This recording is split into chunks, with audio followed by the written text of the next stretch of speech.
showing you in the previous video about the 170-pound male and how his alcohol level, he had 3 big ones just before he left, and then he stopped by the cop here. His alcohol level when he was tested in the station with blood, you know, oh my God, I took blood, so I'm done for. Not at all. Blood doesn't matter. Got it?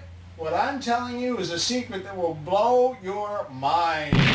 This person was just under the legal, just under 0.16. It was double the legal limit. His legal limit's 7. 8's the first illegal digit. Got it?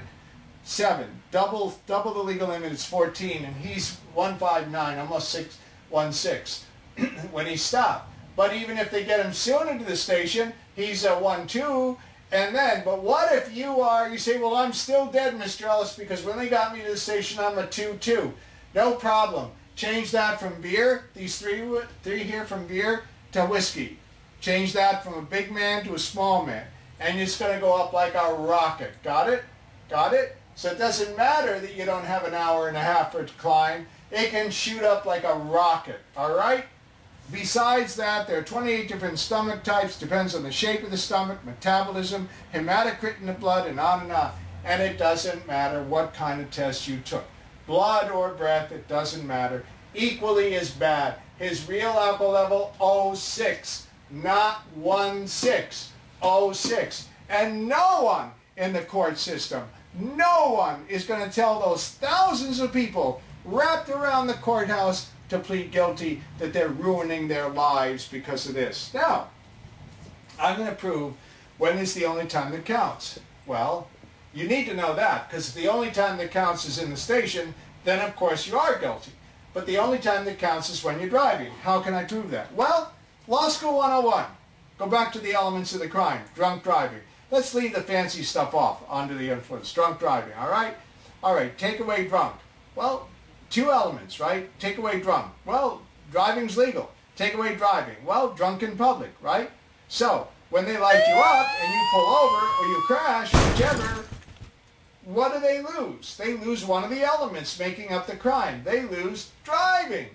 The driving and drunk driving is not them driving you to the police station. Got it? There's no more driving. What else? You want more proof? Because it's very important, because if it's when you're in the station is the only time that counts when to measure the blood, then of course you are guilty. Well, and you'd have been long home by the time that happened. So, what's another idea? Well, let's say you're in Minnesota, where all the Swedes are, and it's freezing cold.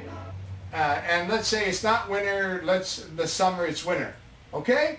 So another cop lights you up. They got big boots, and they're freezing cold, and their toes are numb, and it's a hard job. I know a cop from Minnesota. And they're out there in the middle of the night, and they're pulling you over, because they followed you from the bar, of course, and they're lighting you up. The light goes on, and you pull over into a snowdrift. And there they are. He's got to do this. I mean, he smells any alcohol, he saw you leave the bar. You're in a snowdrift, lifting up one leg with the snow, with the sleep balls hitting you in the head. Now, if the only time that counted was in the station, as they like to say, which is ridiculous, if the only time that counts is in the station, then under those circumstances, why wouldn't they just bundle you up, good for the cop, good for you, put you in the police car, take you to a nice warm station, have a perfectly level, because when the ground is not level, it throws off the test, they can't do the test, perfectly scientifically level, good lighting, nice and warm, because the only time that counts, since the chemicals moving in the body, is at the time they stop you or at the time you stop yourself. Got it? Now, that's all for now.